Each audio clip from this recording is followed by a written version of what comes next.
స్థానిక పెన్షనర్లు అసోసియేషన్ హాల్లో సాయంత్రం 5 గంటలకు డెల్టా టైగర్ మాజీ మంత్రివర్యులు శ్రీ ఆలపాడి రాజేంద్ర ప్రసాద్ ఆధ్వర్యంలో జరుగుతున్న శకపురుషుని శత జయంతి మహోత్సవాలలో భాగంగా పెమ్మసాని థియేటర్లో అన్న ఎన్టీఆర్ శనివారం నుండి శుక్రవారం వరకు ప్రదర్శించిన చిత్రాలపై సమీక్షా సదస్సులు డాక్టర్ అయినాల మల్లేశ్వరరావు, వెంపటి సత్యనారాయణ ఆధ్వర్యంలో జరిగాయి.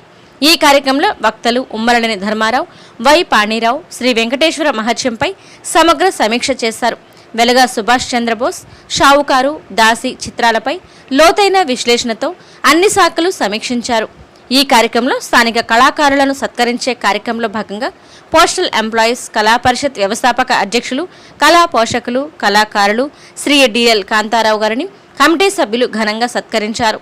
వీరితో పాటు సమీక్షకులను కూడా సత్కరించడం జరిగింది.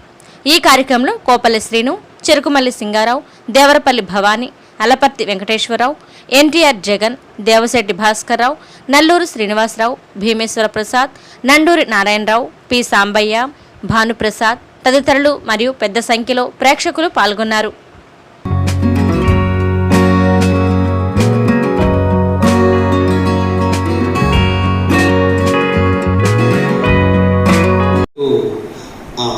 మన కమిటీలో సదస్సుల కమిటీలో ఒకరైనటువంటి వెంపటి సత్యనారాయణ గారిని సాధారణంగా వేదిక మీదకు ఆహ్వానిస్తున్నాం. వారు ఈరోజు కోఆర్డినేట్ చేస్తారు. వెంపటి సత్యనారాయణ గారు మంచి గాయకులు.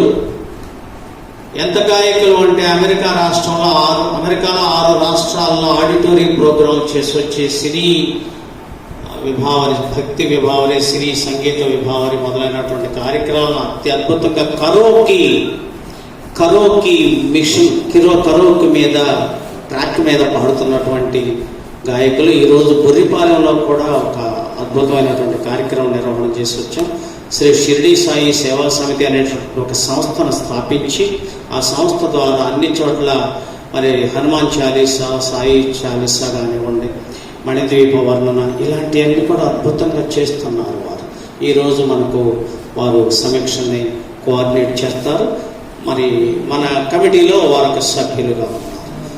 వారికి హృదయపూర్వకమైనటువంటి ధన్యవాదాలు తెలియజేస్తూ మిత్రుడు బోస్ గారు చేసి వారికి ఓకే సారీ వారికి లేదు, మా కోఆర్డినేటరే కదా సార్, ఆశయం కండి సార్ మీరు. ఇక ఈరోజు సమీక్ష చేసేటందుకు మనం ఇద్దరిని ఆహ్వానించుకున్నాం. అందుకనే ఈరోజు సమీక్ష చేయవలసినటువంటి 4 చిత్రాలు: ఉమాచండి గౌరీ శంకరుల కథ, రెండవది చంద్రహారం, 3 చండీరాణి, 4 రేచుక్క పగటి చుక్క. ఈ 4 చిత్రాలు మనం చివరి 4 రోజులు వరుసనే పెమ్మసాని థియేటర్లో మనం వీక్షించాం. ఇప్పుడు వాటి మీద సమీక్ష అనేటటువంటి చేసేటందుకు మనం ఇద్దరిని ఎంపిక చేసుకున్నాం. వారిలో మొట్టమొదట వెంకటేశ్వర డ్రాయింగ్ మాస్టర్, వారు సాధారణంగా వారిని వేదిక మీదకి ఆహ్వానిస్తున్నాం. వారి పరిచయం వారు మన తెనాలికి చిరపరిచితులు, సుపరిచితులు కూడా. వారు ఎలాగంటే పౌరాణిక నాటకాల్లోనూ సాంఘిక నాటకాల్లోనూ వృత్తిరీత్యా ఉపాధ్యాయుడైనప్పటికీ ప్రవృత్తి రీత్యా నాటకాల్లో విస్తృతంగా అన్ని సమాజాల్లో తెనాలిలో వారు నాటకాల్లో పాత్రలు పోషిస్తున్నారు. విశేషించి రా కిట్టు అనేటటువంటి ఒక పిల్లలకు సంబంధించినటువంటి అవార్డు పొందినటువంటి చిత్రంలో వారు మంచి నటన చేశారు. వారు రాక్ కిట్టు అనేటువంటి చిత్రంలో మంచి పాత్ర పోషించారు. ఒక పాటలో కూడా చాలా చక్కగా వారి అద్భుతమైనటువంటి నటన చూశాం. రెండవది కన్యాశుల్కం అనేటటువంటి నాటకంలో గిరీశ పాత్ర పోషించి అద్భుతంగా ప్రేక్షకుల మెప్పు పొందారు మాస్టర్. ఇంకా మరి మా నాటకాల్లో, మా నాటికల్లో నాతో పాటు మేమందరం కూడా చాలా నాటికలు, పరిషత్ నాటికలు కూడా ఆడాము. విశేషించి శ్రీ దుర్గాభవాని నాట్య మండలి, మా నాట్య మండలిలో పౌరాణిక నాటకాల్లో అనేకమైనటువంటి పాత్రలు వారు పౌరాణిక పాత్రలు పోషిస్తూ మహతిలో కానీ అటు చాలా చోట్ల కార్యక్రమాలు చేస్తున్నారు. వారికి పుష్పగుచ్చం అందించవలసిందిగా ధర్మారావు గారిని సాధారణంగా ఆహ్వానిస్తున్నారు. ధన్యవాదాలు ధర్మారావు గారు.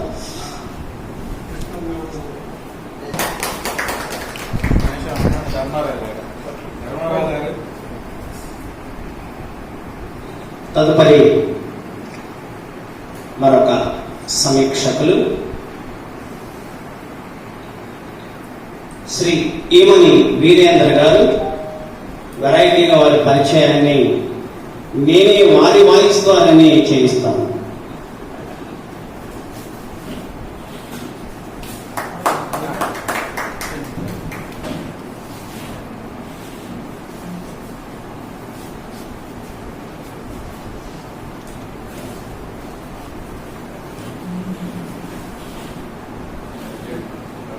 చేయిస్తాం సార్.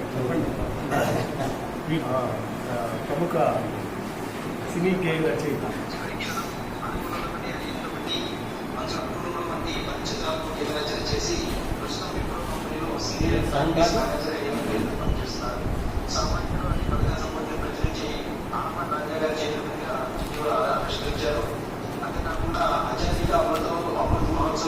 ఉత్సవాల సందర్భంగా క్లాస్ మ్యూజిక్ ఛానల్ యూట్యూబ్ లో ప్రారంభించి సందేశాత్మక గీతాలను నిర్మిస్తున్నారు. దాదాపు 70-80 మంది వారి కింద పనిచేస్తున్నారు, సాఫ్ట్వేర్లో పనిచేస్తున్నారు. ఈ కార్యక్రమం కొరకు ఎక్స్క్లూజివ్గా హైదరాబాద్ నుండి ఇచ్చేశారు. ధన్యవాదాలండి. వారికి పుష్పగుచ్చం అందించవలసిందిగా బోస్ మాస్టర్ని ఆహ్వానిస్తున్నాను.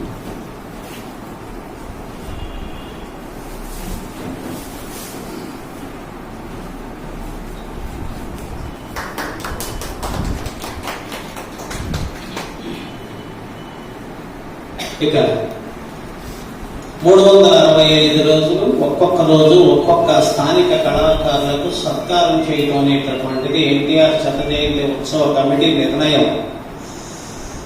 థియేటర్లో జరుగుతున్నది సినిమా ప్రదర్శన ఉన్నప్పుడు. ఈరోజు మనకి సమీక్ష సదస్సులో నిన్న డిఎల్ కాంతారావు గారిని సత్కరించుకున్నట్లుగానే స్థానిక కళాకారులుగా ఈరోజు శ్రీమతి గజ్జంకి నాగమణి గారిని మనం ఆహ్వానించుకున్నాం. వారిని సాధారణంగా సప్రశంసపూర్వక సగౌరవంగా వేదిక మీదకి ఆహ్వానిస్తున్నాం.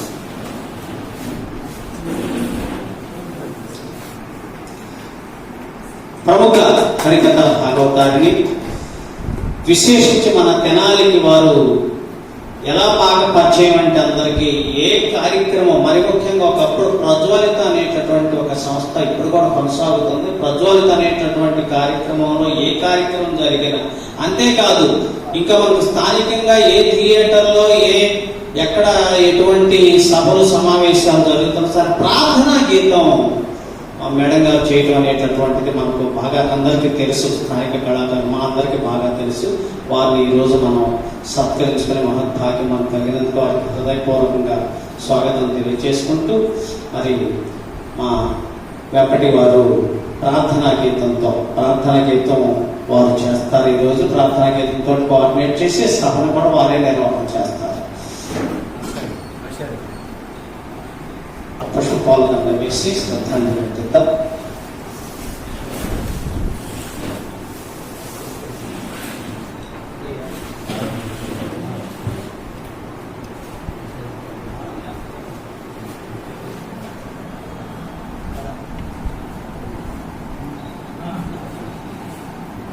సింగారావు గారు రండి ప్లీజ్.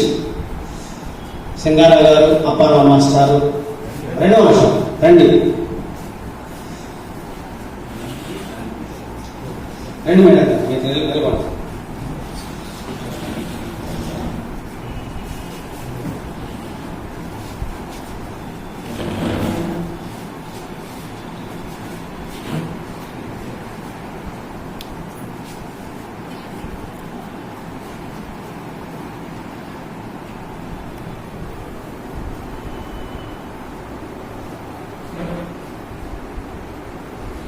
ధన్యవాదాలు. శుక్లాంబరధరం విష్ణు శశివర్ణం చతుర్భుజం ప్రసన్నవదనం ధ్యాయే సర్వవిఘ్నోపశాంతయే అగజా ఆనన పద్మార్కం గజానన మహర్నిశం అనేకదంతం భక్తానాం ఏకదంతం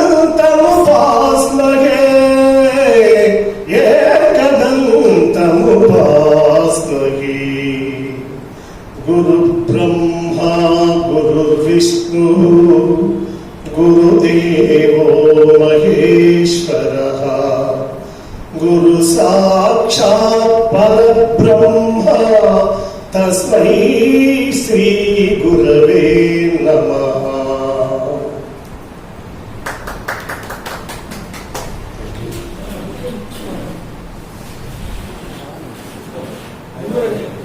శ్రీ అలపర్తి వెంకటేశ్వర మాస్టర్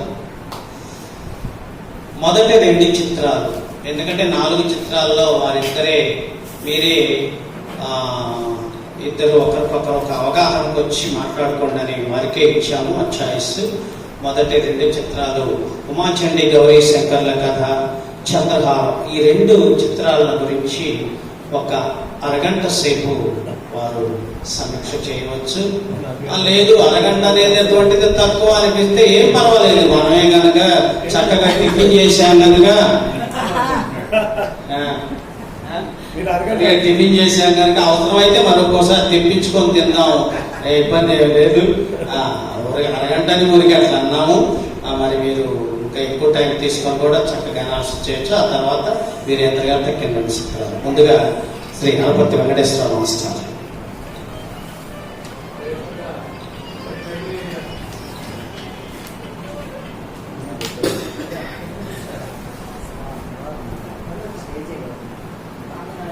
శకపురుషుని శత జయంతి మహోత్సవాలకు వచ్చేసినటువంటి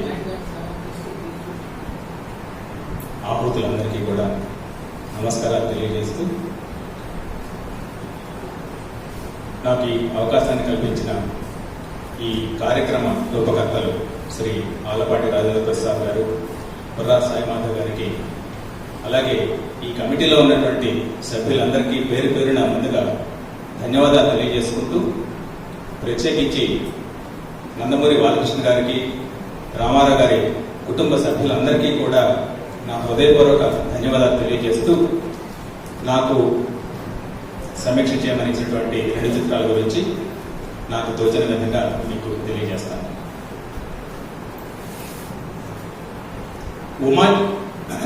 ఉమాచండి గౌరీ శంకరుల కథ అనేటువంటి ఈ చలనచిత్రం 1968వ సంవత్సరంలో జనవరి 11వ తారీఖున విడుదలైంది. ఇది పౌరాణిక చిత్రం. ఈ చిత్రం విజయ ప్రొడక్షన్స్ ప్రైవేట్ లిమిటెడ్ అనే పతాకం మీద నిర్మించబడింది. దీనికి నిర్మాత, దర్శకత్వం కూడా కేవి రెడ్డి గారు, కదిరి వెంకటరెడ్డి గారే నిర్వహించారు. ఈ చిత్రానికి సంగీతాన్ని పెండ్యాల నాగేశ్వరరావు గారు సమకూర్చారు. పాటలు, మాటలు రెండింటినీ కూడా పింగళి నాగేంద్రరావు గారు రచించారు.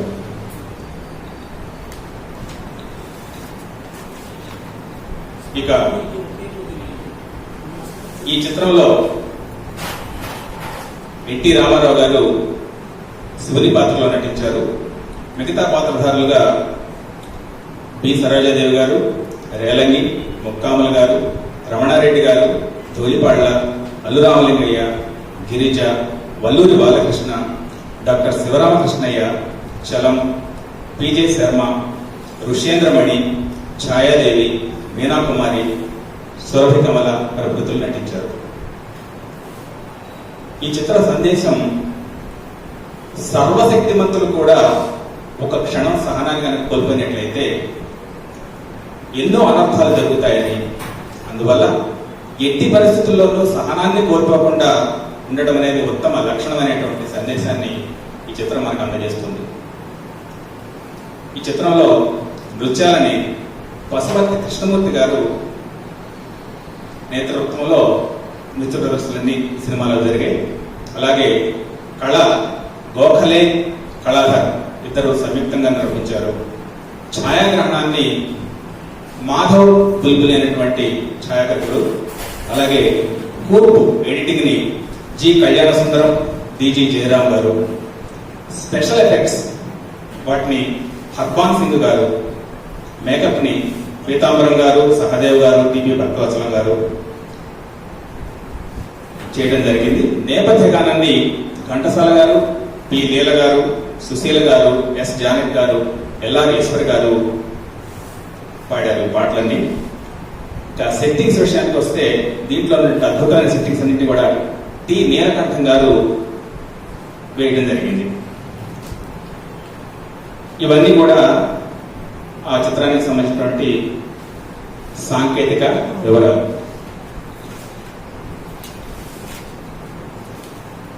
ఇక కథాంశానికి వస్తే నైమిసారణ్యంలో మహర్షుల మధ్య ఏది సత్కథ అనేటువంటి ఒక చర్చ వస్తుంది. జమదగ్ని అంటే ఆ పాత్రని ధూళిపాళ గారు పోషించారు. ఆయన వేసిన ప్రశ్నకు సమాధానం తెలుసుకునేందుకు భృగు మహర్షి ముక్కమ్మల గారు ధరించారు ఈ పాత్రని. పార్వతీ పరమేశ్వరుల్లో ఎవరు గొప్పవారో తెలుసుకొని వస్తాను అని చెప్పి కైలాసానికి బయలుదేరతాడు. అక్కడ శివభటులైనటువంటి హాహా హుహు అనేటువంటి వాళ్ళు ఈ పాత్రల్ని మోత్కూరు సత్యం గారు, జూనియర్ భానుమతి గారు నటించారు. ఆయన అడ్డుకుంటారు. శంకరుడు పార్వతికి అంటే బి సరోజాదేవి గారు, ఎన్టీఆర్ గారు వీళ్ళు నృత్యం చేస్తూ ఉంటారు. అంటే రామారావు గారు శివుడి పాత్రలో ఉండి పార్వతికి నృత్యం నేర్పుతూ ఉన్న సందర్భం అది. అప్పుడు ఈ భృగు మహర్షి వెళ్ళడం జరుగుతుంది. ఆయన్ని శివభట్లు అడ్డగిస్తారు. మహర్షి రాక గమనించి రామారావు గారు అంటే శివుడు ఆహ్వానించబోతారు. పార్వతి నృత్యం పూర్తి చేయమని ముమ్మారు అంటే 3 సార్లు వాదిస్తుంది రామారావు గారిని వెళ్ళనివ్వకుండా. దాన్ని కోపించినటువంటి భృగు మహర్షి పార్వతిని 3 రూపాల్లో జన్మించమని శపిస్తాడు. ఆ శాపానికి ఆగ్రహించినటువంటి పార్వతీదేవి భృగు మహర్షిని కూడా రాక్షస రూపంలో జన్మించమని చెప్పి ప్రతిశాపం ఇస్తుంది. ఈశ్వరుడు పార్వతికి అభయం ఇచ్చి ఆమె భూలోకంలో భృగు మహర్షి భార్య పులోమకు 3 ఆడపిల్లల రూపంలో జన్మించమని చెప్తాడు. లంబకనుడు అనే రాక్షసుగా మారిన భృగు మహర్షి ఆ పిల్లలు ప్రకృతి విలయానికి లోనై వేరువేరు స్థలాలకు వెళ్ళిపోతారు. ఒకరు ఆనంద భూపతి మహారాజు, ఈ పాత్రని రేలంగి గారు ధరించారు. ఇంకొకరు కోయదొర డాక్టర్ శివరామకృష్ణ గారు ధరించారు. ఇంకొక పాత్రలో వేసే పాత్రలో ఛాయాదేవి గారు నటించారు. ఈ ముగ్గురికి ఆ 3 ఆడపిల్లలు లభిస్తారు. రాజు వద్ద ఉన్నటువంటి ఆడపిల్ల ఉమగా, కోయదొర వద్ద ఉన్నటువంటి ఆడపిల్ల చండీగా, వేసే వద్ద పెరిగినటువంటి పిల్ల గౌరీలో పిలవడతారు. ఈశ్వరుడు కూడా జయశంకరుడు అనే బాలుడుగా పులోమ వద్దే పెరుగుతాడు. శివభటులిద్దరూ హాహాబుహు అనే దెయ్యాలుగా లంబకర్ణుని వద్ద చేరతారు. శంకరుడు యుక్త వయస్కుడై అనుచరుడు వల్లూరి బాలకృష్ణ ఈ పాత్రను ధరించింది, అనుచరుడి పాత్రని. ఆయనతో కలిసి ఋషుల దగ్గర యాగరక్షణ చేస్తూ ఉంటాడు. లంబకర్ణుని బాధల నుండి విముక్తి కలిగించాలని బయలుదేరి శంకరుడు హాహాబుహు దెయ్యాల వల్ల తొలుత ఉమ వద్దకు, ఆ పైన చండీ వద్దకు, పిదప గౌరిని కలుసుకొని వారిని ప్రేమించి వారి ప్రేమను కూడా పొందుతాడు. లంబకర్ణుడు ఉమను చిలకగా మార్చి గుహలో బంధిస్తాడు. ఓ అనాథ ప్రేతానికి శవ సంస్కారం చేసినటువంటి శంకరుడికి యక్షుడు ప్రత్యక్షమై పరరూపధారణ శక్తిని ప్రసాదిస్తాడు. ఆ మంత్రం వల్ల దానిని ఎవరిపై ప్రయోగిస్తే వారికి శంకర రూపము వారికి వస్తుందని తెలియజేస్తాడు.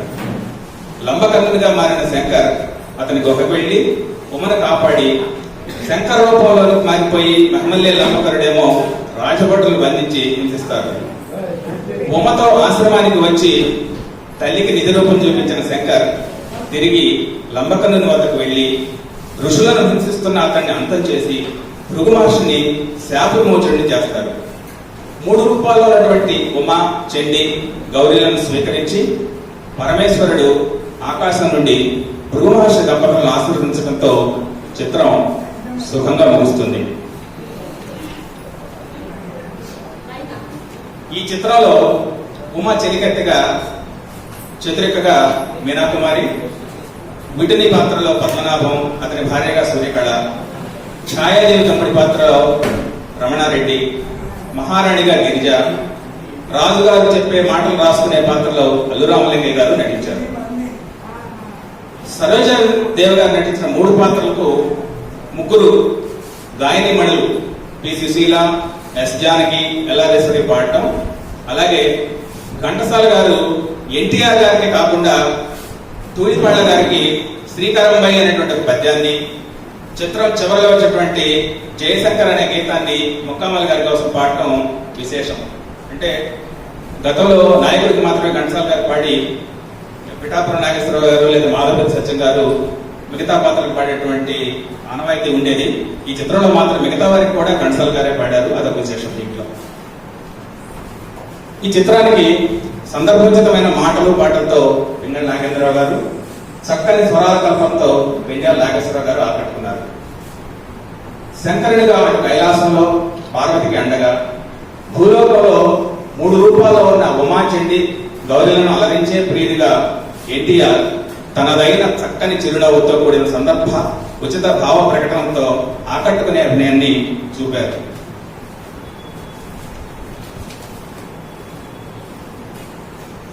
అందాల నటి సరోజాదేవి పార్వతితో సహా 4 పాత్రలను చక్కగా మెప్పించింది. మిగిలిన పాత్రధారులంతా వారి పాత్రల పరిధి మేరకు చక్కగా నటించారు.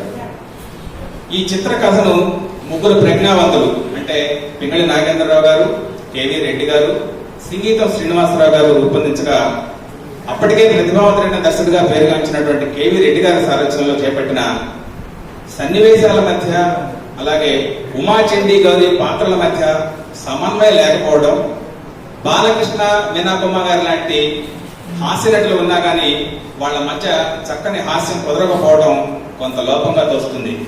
ఈ చిత్ర నిర్మాతలకు ఈ చిత్రం పరాజయాన్ని తెచ్చిపెట్టింది. కానీ సంగీత పరంగా వెంజాల నాగేశ్వరరావు గారి సంపూర్ణ స్వరాలతో ఇది జనామోదం పొందింది.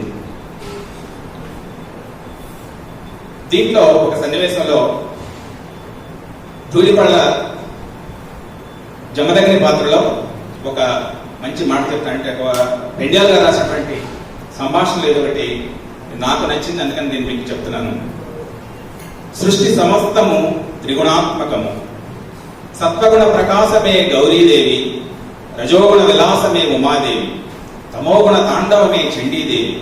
ఇలా అవతరించిన పరమేశ్వరుని ముమ్మూర్తులు ఆరాధించట చేతనే పరమేశ్వరుడు త్రియంబకుడైనాడు అని చెప్తాడు. ఇది నాకు చాలా మంచి మాటగా అనిపించింది, అందుకని నేను మీకు ఇక్కడ తెలియజేస్తున్నాను. అలాగే శివపాత్రలో రామారావు గారు కూడా శక్తివంతులకు శాంతము లేకుండా ఎన్ని ఘోరములను జరుగును అని చాలా గంభీరంగా చెప్తారు. ఆయనలాగా మనం చెప్పలేము, క్షమించాలి. ఇక రేలని అల్లురామలింగయ్య గారి మధ్య జరిగే హాస్య సంభాషణలు మనకి నవ్వు తెప్పిస్తాయి. దీంట్లో పాటలు పద్యాలు ఉన్నా అవి మా తరం వాళ్ళు, అంటే ఈ సినిమా వచ్చేటప్పటికి నేను 3 ఏళ్ల వయసులో ఉన్నాను అంతే. అందువల్ల నోటికి అంత బాగా రావు, కానీ యూట్యూబ్ లో వినడం వల్ల ఒక పాట మాత్రం కొంచెం 2 పల్లె వరకు ఒక పాట రామారావు గారు సరోజాదేవి మీద చిత్రీకరిస్తారు.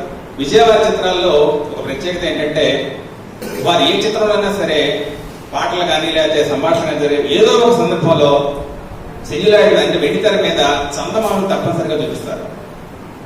పాటల్లో కూడా చందమామ ఇప్పుడు మనకు కనిపిస్తూనే ఉంటాడు. అలాగే ఈ పాటలో కూడా చందమామ కనిపిస్తాడు.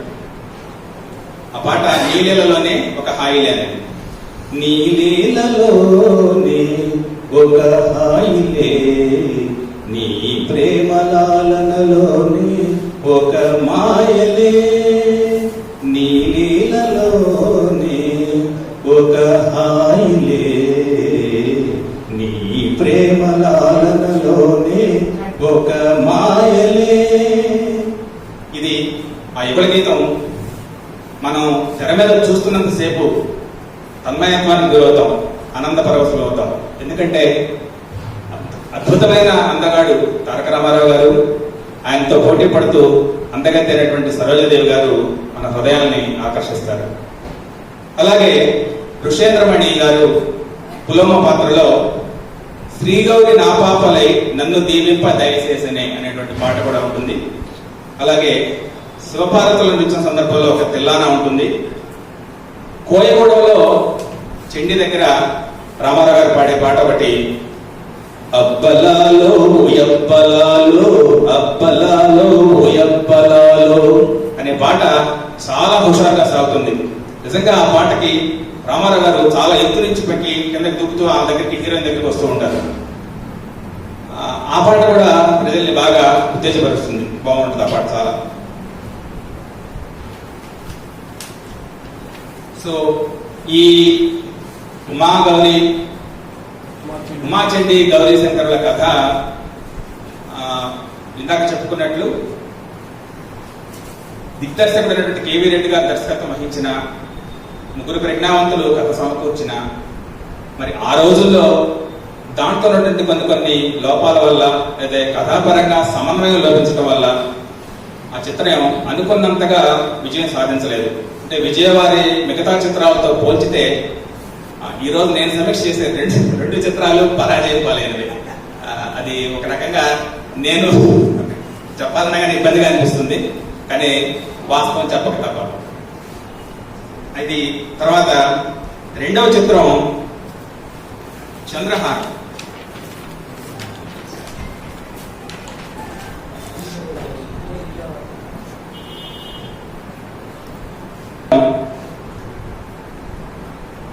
ఇది వాస్తవంగా అంటే నాకు ఏ విభాగానికి చెందిందో చెప్పాలో అర్థం కాలేదు దయచేసి.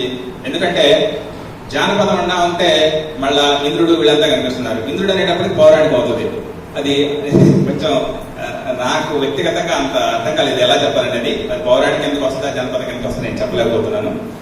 దీన్ని విజయ ప్రొడక్షన్స్ లిమిటెడ్ బ్యానర్ మీద నిర్మించారు. ఇది 1954 జనవరి 6వ తారీఖున విడుదలైంది. ఈ చిత్రానికి నిర్మాతలుగా నాగిరెడ్డి, చక్రపాణి గారు వ్యవహరించారు. దర్శకుడు శ్రీ కమలాకర కామేశ్వరరావు గారు. ఇది ఆయనకి మొదటి చిత్రం.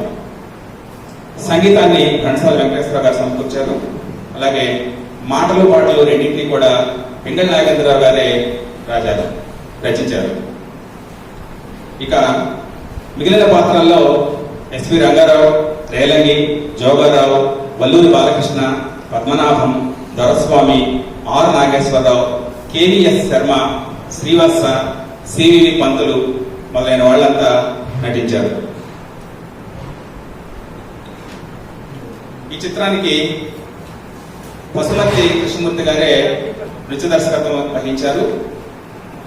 మనకున్న సమాచారం మేరకు విజయవారి అన్ని చిత్రాలు దాదాపు అంటే రాజేశ్వరి విలాస్ కాఫీ క్లబ్ వరకు వారు నిర్మించిన అన్ని చిత్రాలలో ఒక సిఐడికి తప్ప ప్రతి చిత్రానికి పశుమతి కృష్ణమూర్తి గారు నృత్య సభికులకు అందరికీ నమస్కారాలు. నా పేరు ఈమని వీరేంద్ర ప్రసాద్.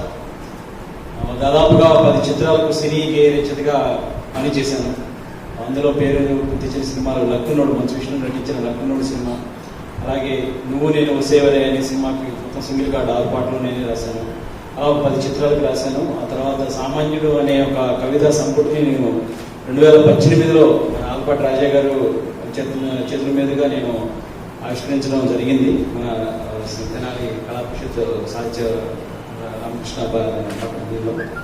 అదేవిధంగా ఇటీవల ఇప్పుడు 75 years మనం ఈ ఇండియా ప్రజాస్వామ్యం వచ్చి జరుపుకుంటున్నటువంటి ప్రస్తుత తరుణంలో ఆజాదీ కా అమృత్ మహోత్సవ్ అని కేంద్ర ప్రభుత్వం ఇస్తున్నటువంటి పిలుపు మేర నేను భగవద్గీత ఇండియా అనే ఒక పాట రాసి వ్యాసమీ ఛానల్ యూట్యూబ్లో పెట్టాను. దానికి కూడా ఈనాడులోనూ అనేక పత్రికల్లోనూ దానికి ప్రత్యేక ప్రశంస వచ్చింది. భగవద్గీత ఇండియా, భరతనాట్యం ఇండియా అని అంటూ 75 గ్రేట్ థింగ్స్ అబౌట్ ఇండియా. అంటే ఈ పాట ఎలా రాశానంటే జనరల్ పాట తెలుగు పాట రాస్తే తెలుగు వాళ్ళకే తెలుస్తుంది.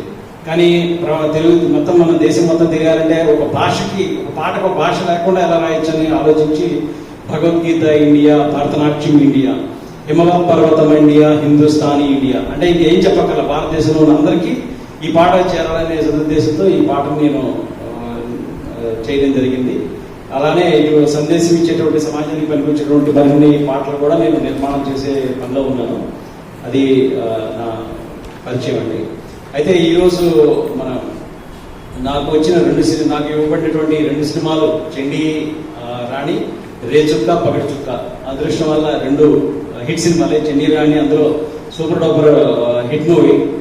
2వ తారీఖు జూన్ మన రామకృష్ణ థియేటర్లో దీన్ని ప్రదర్శించారు. 3వ తారీఖున రేచుక్క పగటి చుక్క చిత్రాన్ని ప్రదర్శించారు.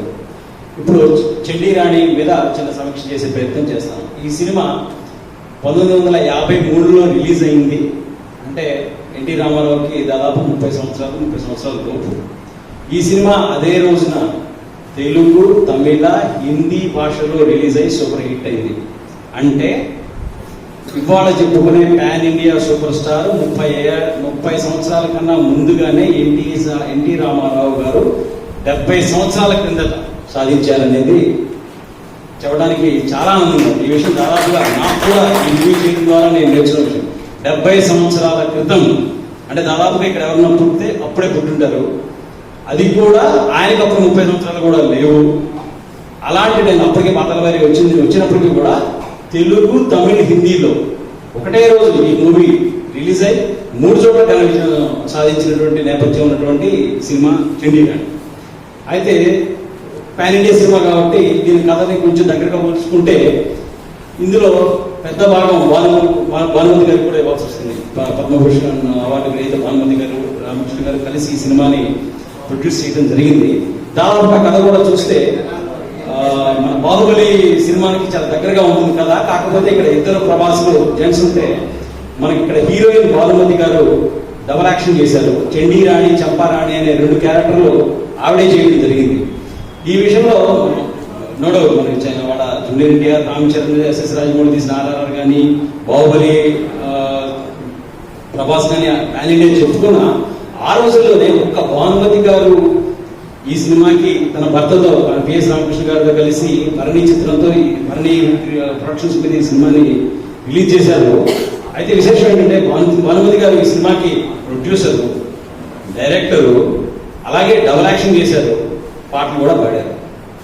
అలా భానుమతి గారు ఈ చిత్రంలో మేజర్ పార్ట్ ఆవిడకి ఎంతో క్రెడిట్ ఉంటుంది. అయినప్పటికీ అప్పటికే ఆవిడ పాతాళ వైరి, మల్లీశ్వరితో సూపర్ హిట్ హీరో రామారావు గారు కాబట్టి ఆయన తీసుకోవడం జరిగింది.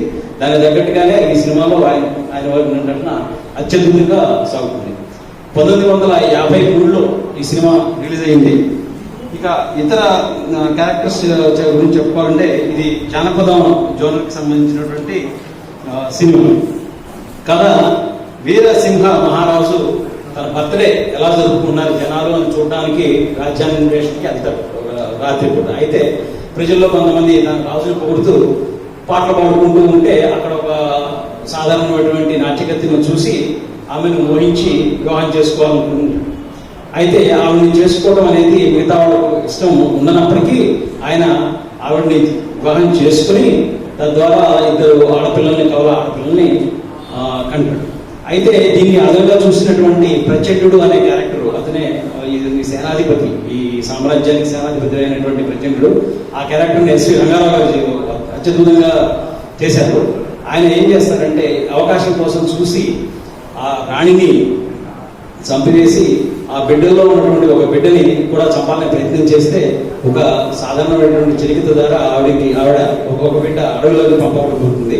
అలాగే అందులో ఒక ఈ విషయాన్ని గమనిస్తున్నటువంటి మంత్రిని కూడా ఆయన చంపివేస్తే మంత్రి తన యొక్క కుమారుణ్ణి రామ్ సింగ్ అనే క్యారెక్టర్కు ఇచ్చి ఆయన కూడా అడవులకు వెళ్ళిపోవడం జరుగుతుంది. అంటే దాదాపుగా ఈ కథను చూస్తే బాహుబలికి దగ్గరగా స్టార్ట్ అవుతుంది. అంటే తన సేనాధిపతి రాజుని చెరసాలలో బంధించి ఆయన పుట్టినటువంటి ఒక కావాలని దాదాపు చంపకపోతే అడవులకు పంపించేయడం, ఉన్న ఒక కూతుర్ని ఏమీ చేయలేని పరిస్థితుల్లో ఆడపిల్ల కాబట్టి ఏమీ చేయలేదే, ఒక పంజరంలో చిలకలానే ఉంటుంది అనుకుంటూ ఆవిడ్ని ఒక పంజరంలో చిలకలా ఉంచి పేరుకి రాజ్యంలో వ్యతిరేకత రాకుండా ఆవిడ్ని కేవలం ఒక రాణిలా రాకుమారిలాగా చూపిస్తూ రాజ్యం మొత్తాన్ని తన చేతిలోనే ఉంచుకుంటూ తన అధీనంలో ఉంచుకుంటూ రాజ్యాన్ని తన ఇష్టానుసారం చేసే క్యారెక్టర్ ప్రచండు క్యారెక్టర్లో మన ఎస్వి రంగారావు గారు అద్భుతంగా చేస్తారు. ఆ తర్వాత కథ ప్రస్తుతానికి 15 సంవత్సరాల తర్వాత చూపిస్తూ ప్రస్తుత కథ స్టార్ట్ అవుతుంది. ఆ కథ అప్పుడు 30 నిమిషాల తర్వాత మన హీరో ఎన్టీ రామారావు గారు అప్పుడు తెర మీదకి వస్తారు. ఆయన రామ్ సింగ్ అనేటువంటి మంత్రిని కూడా చంపేశారని చెప్పుకున్నాం కదా. ఆ మంత్రి యొక్క సేవకుడు ఈ రామ్ సింగ్, అతను హీరో కిషోర్ అనే క్యారెక్టర్ను మన ఎన్టీ రామారావు గారు చేశారు. ఆ ఎన్టీ రామారావు గారి క్యారెక్టర్ని ఆయన మొత్తం విషయాన్ని చెప్తారు. ఈ విధంగా మీ యొక్క తండ్రి ఒక మహామంత్రి, ప్రచండుడు ప్రస్తుతము రాజ్యాన్ని మొత్తం అన్ని రంగాలుగా భ్రష్టు పరిస్థితి. కాబట్టి నువ్వు వెళ్ళి ఆ ప్రచండుడిని చంపి, ప్రస్తుతం విక్రమసింహ గారు చెరసాలలో బంధించబడ్డారు, ఆయన ఇద్దరు కూతుర్ని కూడా నువ్వు కప్పాల్సినటువంటి బాధ్యతను నువ్వు తీసుకోవాలని చెప్పడంతో ఆ ఛాలెంజ్ ఎన్టీ రామారావు గారికి అనే స్టోరీ రైటర్ అనే హీరోకి కథ స్టార్ట్ అవుతుంది.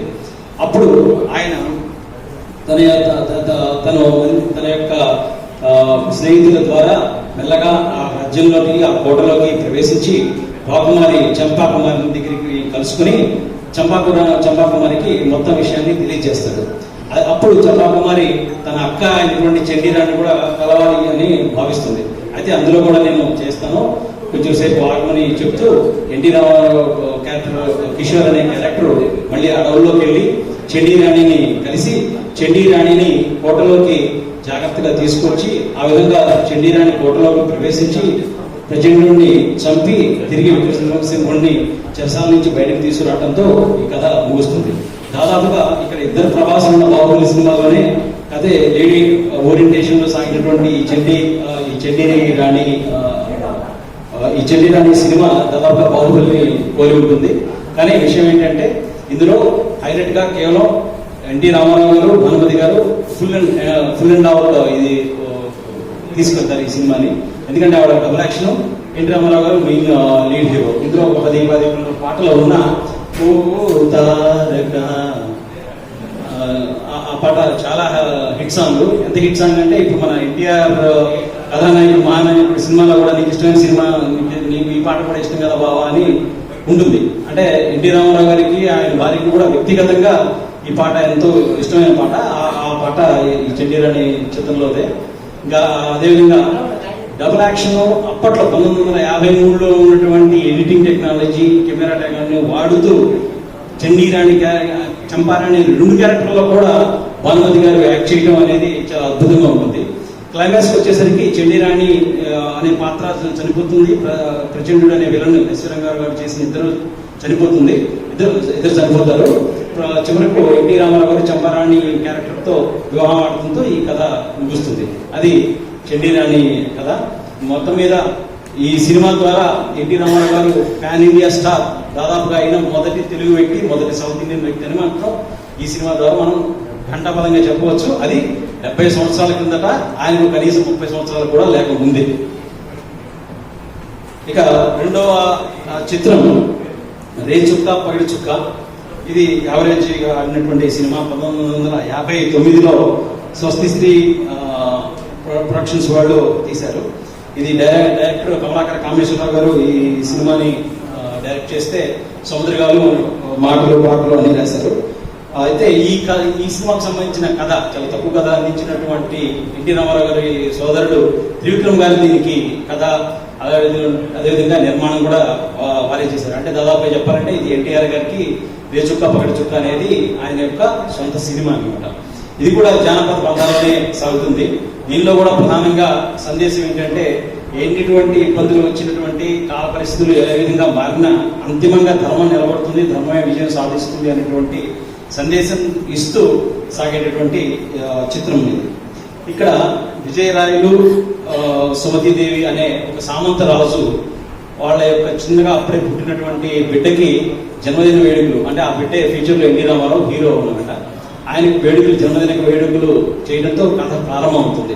అయితే ఆయనకు అప్పుడే మహారాజు నుంచి సందేశం రావడం ద్వారా ఆయన జన్మదిన వేడుకల మధ్యలోనే ఆ మహారాజు దగ్గరికి వెళ్తారు. ఆ మహారాజు దగ్గర ఉండేటటువంటి ఆయన తమ్ముడు, ఆయన విలను విక్రమసింహుడు అనేటువంటి క్యారెక్టర్ ఆ నాగేశ్వరరావు గారు చేశారు. ఈ విక్రమసింహుడు తన అన్నను ఏ విధంగానో పక్కకు దోసి రాజ్యాన్ని లాక్కోవాలనే ప్రయత్నంలో ఉంటాడు.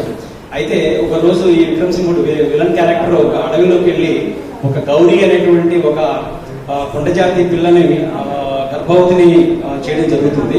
ఆ తర్వాత ఒక సమావేశం జరుగుతున్నప్పుడు, ఏ సమావేశానికి అయితే అందరూ పిలువబడ్డారో ఆ సమావేశంలో గౌరీ వచ్చి తనని వివాహం చేసుకోమనేటువంటి అని విక్రమసింహుడు విలన్ క్యారెక్టర్ని అడిగితే అందుకు సభలో ఆయన నిరాకరించడంతో గౌరీ అప్పటికప్పుడు నిండు సభలో తను ఆత్మహత్య చేసుకుంటుంది. అయితే గౌరీ తండ్రి అయినటువంటి పులిరాజు ఇక్కడ దీన్ని తీవ్రంగా అవమానంగా తీసుకుంటాడు. తీసుకున్న తర్వాత విలను పులిరాజును కూడా చంపే క్రమంలో మన హీరో తండ్రి అయినటువంటి విజయరాయల క్యారెక్టర్ అడ్డం రావడంతో విజయరాయల్ని మన విలను బంధించి ఉంచడంతో అసలు కథ ఇక్కడ ప్రారంభమవుతుంది. అయితే ఇక్కడ వెంటనే పులిరాజు అప్పటికే చిన్న కుమారుడైనటువంటి మన హీరో ఎన్టీ రామారావుని అడవులోకి తీసుకెళ్లి పెంచడం, ఆ తర్వాత ఒకసారి ఇక్కడ కూడా దాదాపు 30 నిమిషాలు మొదటి 30 నిమిషాలు బాగా వరకు ఎన్టీ రామారావు గారు మనకు సినిమాలో కనపడరు. 30 నిమిషాల తర్వాత ఆయన వస్తారు. ఆయన వచ్చిన తర్వాత అందులో ఆయన క్యారెక్టర్ పేరు విజయ్ కుమార్ గా చెప్పారు. అయితే ఇక్కడ విజయ్ కుమార్ అటువంటి ఆయన ఈ క్యారెక్టర్ తన తల్లి దగ్గర అదేవిధంగా పులిరాజు దగ్గర అడవుల్లో పెంచబడతాడు. అయితే ఎన్టీ రామారావు తండ్రి ఈ లోపల బందీలాగా ఉన్నటువంటి వ్యక్తి ఈ వీరరాఘవ క్యారెక్టర్ లో ఉన్న కూతురు హీరోయిన్ షావుకార్ జానకి ఆ క్యారెక్టర్ చేశారు. అయితే విలను షావుకార్ జానకిని అంటే హీరోయిన్ క్యారెక్టర్ ని చంపాలనుకున్నటువంటి ప్రయత్నంలో హీరో తండ్రి ఆవిడ్ని కాపాడతాము. అలా ఒక హీరోయిన్ కాబోయే మామగారి దగ్గర ఒక ప్యారలల్ ట్రాక్ నడుస్తూ ఉంటే మనకి ఇక్కడ హీరో వాళ్ళ మదర్ తో కలిపి పులిరాజు దగ్గర అంటే ఈ కొండజాతి పిల్ల గౌరీ తండ్రి దగ్గర ఒక క్యారెక్టర్ ప్యారలల్ ట్రాక్ స్టోరీ మొత్తం నడుస్తూ వెళ్తుంది. క్లైమాక్స్ లో వీళ్ళందరూ కలిసిన తర్వాత హీరో విలన్ని చంపడం, ఆర్ నాగేశ్వర గారి క్యారెక్టర్ ఎన్టీ రామారావు గారు చంపడంతో ఈ సినిమా రేచుక్క పగచుక్క అర్థమవుతుంది. అంటే ఇక్కడ రేచుక్క అనే క్యారెక్టర్ విజయరాయలు అనే క్యారెక్టర్ ఏదైతే ఎన్టీ రామారావు గారి తండ్రి చేశారో ఆయన విలన్ని ఎదుర్కొనే క్యారెక్టర్ లో రేచుక్కగా ఆయన అందరూ పిలుస్తారు. రేచుక్క క్యారెక్టర్ ఆయనే వేగా ఎన్టీ రామారావు గారు పగచుక్క అనే పాత్ర ద్వారా ఇది చేశారు. ఇందులో దాదాపు 10 పాటలు ఉన్నాయి. చిత్రంలో గొప్పగా ప్రజాదరణ పొందకపోయినా పాటలు అన్ని బాగానే సమకూరాయి. టీవీ రాజు గారు దీనికి సంగీత నేపథ్యాన్ని అందించారు. మొత్తం మీద ఇది ఎన్టీ రామారావు గారి వాళ్ళ సోదరులు సమర్పించినటువంటి ప్రధానమైన సినిమా. యావరేజ్ టాక్ తెచ్చుకున్నప్పటికీ కూడా దీన్ని తదంత కాలంలో తమిళ్ కన్నడలో కూడా దీన్ని తీశారు. రాజశేలై అనే పేరుతో తమిళ్లోను, రాజశేఖర్ అనే పేరుతో కన్నడలో కూడా తీశారు. అక్కడ కూడా యావరేజ్ తెచ్చుకున్నటువంటి సినిమా. ఈ విధంగా ఈ 2 మంచి చిత్రాలని నాకు ఇచ్చినందుకు ధన్యవాదాలు. అదేవిధంగా ఎన్టీ రామారావు గారి గొప్పతనం అనేది తెలియని విషయం ఏం కాదు. మొదట కథానాయకుడిగా, తర్వాత ఒక గొప్ప రాజకీయవేత్తగా ఆయన మన ఆంధ్ర రాష్ట్రానికి చేసినటువంటి సేవలు అనన్య సామాన్యమైనటువంటివి. దాన్ని దృష్టిలో పెట్టుకుంటూ ఎన్టీ రామారావు సంబంధించి ఒక చిన్న పల్లవి చరణాన్ని రాశాను, మీ ముందు నుంచే ప్రయత్నం చేస్తాను. ఉంటాడు జగానికొక్కడు, పుడతాడు యుగానికొక్కడు, నటరత్న ఎన్టీఆర్ ఒకడే ఒకడు. ధైర్యంలో ధరిత్రికొక్కడు, శౌర్యంలో చరిత్రకొక్కడు, మన అన్న నందమూరి ఒకడే ఒకడు. నవరస నటన సార్వభౌముడతడు, నవనవలాడే తెలుగు తేజమతడు. నవరస నటన సార్వభౌముడతడు, నవనవలాడే తెలుగు తేజమతడు. కడు నిరుపేదకు పట్టెడన్నమతడు, మనసే ఎరిగిన ముఖ్యమంత్రి అతడు. ఉంటాడు జగానికొక్కడు, పుడతాడు యుగానికొక్కడు, నటరత్న ఎన్టీఆర్ ఒకడే ఒకడు. అందాల రాముడు అతడు, కరుణించే కృష్ణుడు అతడు. అందాల రాముడు అతడు, కరుణించే కృష్ణుడు అతడు. రారాజులాగా వెలిగిపోయే నటరాజే అతడు. తెలుగు నేలపై భాస్కరుడతడు, తెలుగు తెగువకు భాస్వరమతడు. భాస్వరం అంటే సల్ఫర్ అనే ఉద్దేశం. తెలుగు నేలపై భాస్కరుడతడు, తెలుగు తెగువకు భాస్వరమతడు. తల ఎత్తి చూపే తెలుగు అక్షరానికి తలకట్టే అతడు. తలకట్టు అంటే చాక అన్ని లక్షణాలు మనకి తలకట్టు ఉంటుంది. తల ఎత్తి చూసే తెలుగు అక్షరానికి తలకట్టే ఎన్టీఆర్. అలాగే వెల కట్టలేని తెలుగుతనానికి పంచె కట్టే అతడు. ధన్యవాదాలు. ఈ అవకాశం ఇచ్చినటువంటి మీ అందరికీ ధన్యవాదాలు. Thank you. వెలకట్టలేని తెలుగుతనానికి పంచకట్టే అతడు. తల ఎత్తి చూసే తెలుగు అక్షరానికి తలకట్టే అతడు. ధన్యవాదాలు. మరొక మన తెనాలి, ఎందుకంటే మీరు హైదరాబాద్ లో సెటిల్ అయినా మా తెనాలి రచయితనే చెప్తున్నాను. మేము కూడా అలానే నేర్చుకుంటాం. ధన్యవాదాలు. ఇప్పుడు ఒక విషయాన్ని విశ్లేషించడం కూడా ఒక కళ, చాలా కష్టమైనటువంటి కళ. అలపర్తి వారు కష్టమైనటువంటి సినిమాలని తీసుకొని ఇష్టంగా మనకు చక్కగా అందించారు. వారిద్దరు అవగాహనలో కూడా నాకు ఒక స్పష్టంగా ఒకటి అర్థమైంది. కష్టమైన 2 సినిమాలు పెద్ద ఆయన తీసుకున్నాడు, ఓల్డ్ పిక్చర్స్ అన్ని కొంచెం లేటెస్ట్గా ఉండేటటువంటివి. మీ అవగాహన కూడా చాలా బాగుందండి, ధన్యవాదాలు. మీకు ఇంత చక్కటి మీకు విశ్లేషణ చేసినందుకు ఏం చేయగలుగుతాం, ఓ సత్కారం తప్ప. ఇప్పుడు సత్కార కార్యక్రమాలు చేయబోయే ముందుగా మరి అక్క ప్రముఖ హరికథా భాగవతారిని ఈరోజు సత్కార గ్రహీత. మామూలుగా అయితే కమసాని థియేటర్లో జరుగుతుంటుంది సినిమా ప్రదర్శనలో, ఇంటర్వ్యూలలో. మరి ఈరోజు సినిమా ప్రదర్శన లేదు కనుక వారిని ఇక్కడ పిలిపించుకొని మనం ఆనవాయితీగా సత్కారం చేస్తున్నాం. దానికి ముందుగా రేపటి నుంచి 5 సినిమాలు మీకు అనౌన్స్ చేస్తున్నాం. రేపటి నుంచి 5 సినిమాలు. ఎవరైనా సమీక్షలో పాల్గొనేటటువంటి వారు ఉంటే మాకు పేర్లు ఇవ్వచ్చండి. మేము ఏమి లేవన్నప్పుడు బాగా యుక్తంగా ఉచితంగా ఉండేటటువంటి వారిని సాయి మాధవ్ గారు కొంతమందిని సెలెక్ట్ చేస్తున్నారు ఈ సమీక్షకు. అది అగ్గిరాముడు 6/6/2022 సోమవారం 8:30 గంటలకు అగ్గిరాముడు. రెండవది 7వ తేదీన మన దేశం, 8వ తేదీ పల్లెటూరు, 9వ తేదీ పిచ్చి పొన్నయ్య, 10వ తేదీ అన్నదమ్ముల అనుబంధం. ఈ 5 సినిమాలు తదుపరి 10, 11 తేదీల్లో మళ్ళీ సమీక్షా సమావేశాలు ఇక్కడే ఉంటాయి. సమీక్షా సమావేశాలకు మళ్ళీ 4గురిని ఎంపిక చేయడం జరుగుతుంది. ఇదే పద్ధతిలో సమీక్షా సమావేశాలు 72 సమీక్షా సమావేశాలు జరుగుతాయని మనవి చేసుకుంటూ, ఇప్పుడు అక్క ప్రముఖ హరికథా భాగవతారిని ఒక్క 5 నిమిషాలు మాత్రమే, ఎందుకంటే అది సమీక్ష కనుక వారికి అంతసేపు మీకు సత్కారం వరకే పరిమితం. సత్కారానికి మీరు అర్హత పొందాలి కనుక ఆ అర్హతని 5 నిమిషాల్లో నిరూపించుకోవాలని మాకు వారికి.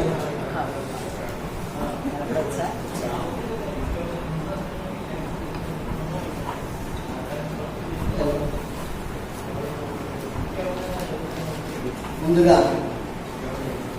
అందరికీ, వేదిక మీద ఉన్న పెద్దలందరికీ, అలాగే ఆహుతులైన ప్రతి ఒక్కరికి కూడా నా హృదయపూర్వక నమస్సుమాంతులు తెలియజేస్తూ, మరి ఈ రోజున శకపురుషుని శతజయంతి మహోత్సవాల్లో ఎంతో చక్కగా ప్రతిరోజు కూడా పండుగ అన్నట్లుగా 360 రోజులు మరి ఇంత చక్కని కార్యక్రమాలు నిర్వహిస్తున్నటువంటి నందమూరి వంశం వారికి, అలాగే మన మాజీ వర్యులు గౌరవనీయులు శ్రీ ఆలపాటి రాజేంద్ర ప్రసాద్ గారి ఆధ్వర్యంలో జరుగుతున్నందుకు, అలాగే మరి ఇక్కడికి వచ్చేసిన ప్రతి ఒక్కరికి కూడా మా చేతుల రచన విశారదుడండి మా అన్నగారు అయినాల మల్లేశ్వరరావు గారు మరి ఎంతో చక్కగా ఈ కార్యక్రమాన్ని సింగారావు గారు, జానీ భాష గారు, ఇంకా అందరూ చాలా మంది ఉన్నారు, పేరు చెప్పాలంటే ఎంతో చక్కగా నిర్వర్తిస్తున్నటువంటి ప్రతి ఒక్కరికి కూడా నా హృదయపూర్వక ధన్యవాదాలు తెలియజేస్తూ, ఎక్కువసేపు మాట్లాడొద్దన్నారు కాబట్టి ఆయన గురించి ఒక చిన్న పద్యం, అంటే చిన్నదే కాదు, శేషపద్యం రాసిన వారు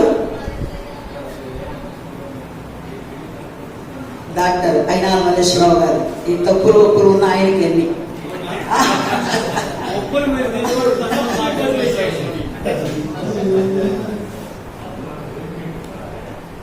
తెలుగు జాతికి కీర్తి వెలుగు కిరీటం, తెలుగు జాతికి కీర్తి వెలుగు కిరీటం, తేటగా తొడిగిన తెలుగు బిడ్డ, రాజకీయ ఎవరికి తేజనీయుడు రీతి పాలన చేసిన పసిడి బిడ్డ, సంక్షేమ పాలనా శక్తి కాచుండుగా పేదలంగాచిన పేర్మి బిడ్డ, గట్టి పాలన చేయ పట్టాభిరాముడై ముఖ్యమంత్రి అయిన ముద్దు బిడ్డ, తెలుగుదేశము పార్టీకి వెలుగు దిద్ది తెలుగు తేజము పెంచిన ధీర గుణుడు, వాసిగల నందమూరి వంశజుడు, అన్న తారక రాముని అంజలి కటిందు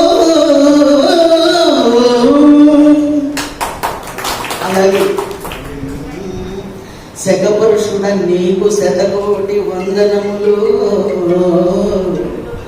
భూమిపై మరొకసారి పుట్టుమయ్యా, యుగ పురుషుడనే ఉతగురేది ప్రార్థన. అవని ఇంకొకసారి తగిలించు నట సార్వభౌముడ నట శతములు నీకు మమ్ముద్ధరింపగా మరలినము. నాయక నీకు నవకోటి దండము. మరల నీవానికై మరలినము. తెలుగు భాషామ తల్లికి దివ్యసుతుడా, తెలుగు జాతి మరువనట్టి వెలుగు రాసి, తెలుగు తమ్ముళ్ళ చెల్లెళ్ళ పలుకరంచ భూమికి రావయ్య రామయ్య.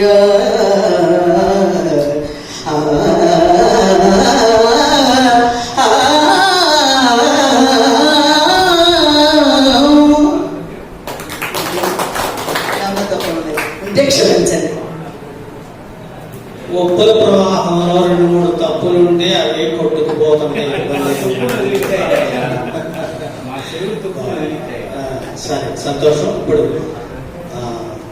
అక్కకేమో సత్కారం, సమీక్షకులకేమో సన్మానం. ఇప్పుడు చెరుమల్లి సింగా గారిని వేదిక మీదకి రావాల్సిందిగా సాధారణంగా ఆహ్వానిస్తున్నాం. వారిని ఇచ్చేసి సత్కార కార్యక్రమాల్లో పాల్గొనవలసిందిగా సింగా గారు. సరే, ఒక 2 నిమిషాలు.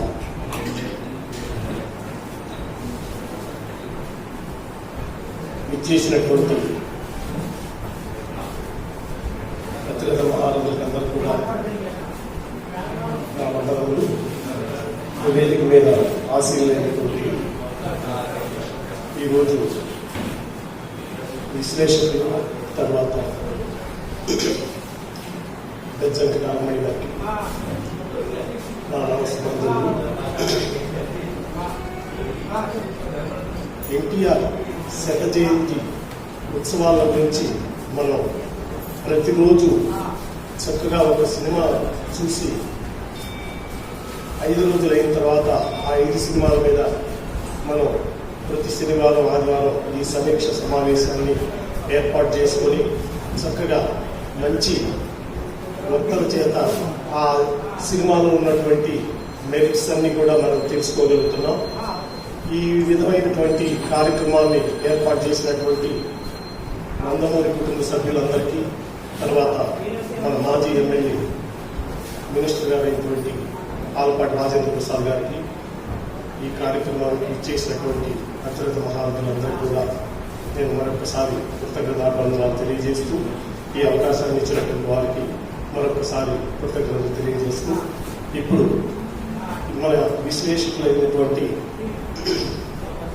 అలపర్తి వారికి సత్కారం చేయబోతున్నాం. దయచేసి అందరూ చక్కగా మీరు కూడా వారిని ఆశీర్వదించాల్సిందిగా కోరుచున్నాం. అలపర్తి వెంకటేశ్వరరావు గారికి వారికి సన్మాన కార్యక్రమం శాలువాతో సత్కరించవలసిందిగా ముందుగా మా వెంపటి సత్యనారాయణ గారిని ఆహ్వానిస్తున్నాం. మీ అందరి కర్తవ్య వచ్చే వారికి దృశ్యాలతో సత్కారం.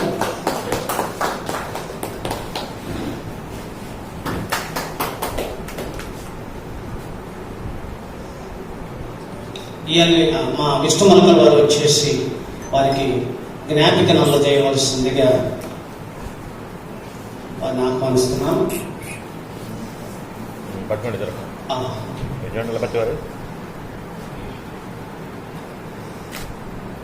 ఈఎల్వి అప్పారావు మాస్టర్ వచ్చేసి అమరావతి మీద దీనిలో చాలా విశేషాలు ఉన్నటువంటి పుస్తకాన్ని వారికి బహుకరించవలసిందిగా కోరుతున్నాం. తదుపరి సత్కార గ్రహీత శ్రీ ఈమని వీరేంద్ర ప్రసాద్ గారికి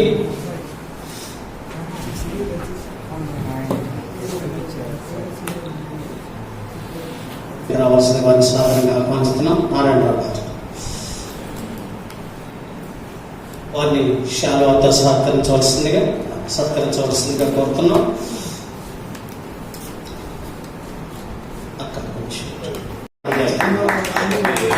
మంగళించండి.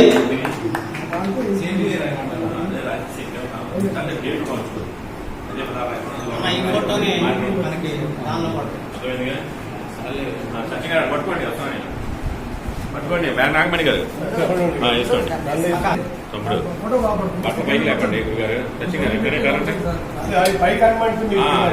ఈ చేయి కిందకి ఆ చేయి పైకి అది అన్నీ తెలుసు మీకు అది పక్కన పెడతాం పైకి కాసేపు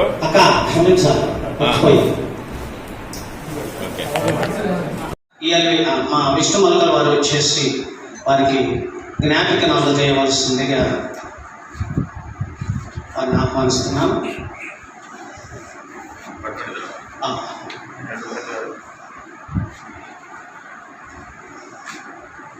ఈఎల్వి అప్పారావు మాస్టర్ని వచ్చేసి అమరావతి మీద దీనిలో చాలా విశేషాలు ఉన్నటువంటి పుస్తకాన్ని వారికి బహుకరించవలసిందని కోరుతున్నాం. తదుపరి సత్కార గ్రహీత శ్రీ ఈమని వీరేంద్ర ప్రసాద్ గారికి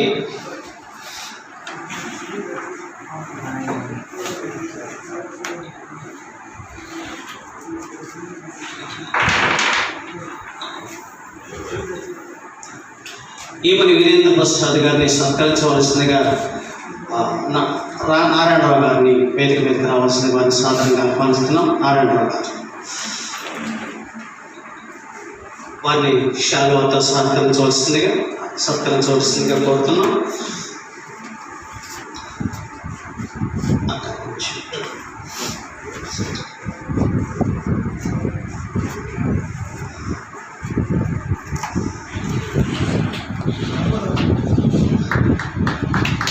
జ్ఞాపికను అందించవలసిందిగా మా నిన్న సమీక్ష చేసినటువంటి శ్రీ ఉమ్మలేని ధర్మారావు గారిని సాధారణంగా ఆహ్వానిస్తున్నాం.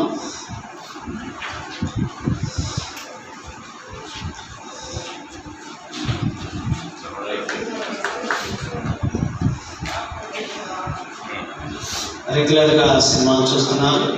ఇప్పుడు అట్లాగే శ్రీ జొన్నలగడ్డ సూర్యనారాయణ గారు ఉన్నారు మన మధ్య. వారిని వచ్చేసి అమరావతి మీద వారికి బహుకరించవలసిందిగా కోరుతున్నాం. తదుపరి నాగమణి గారికి సత్కారం.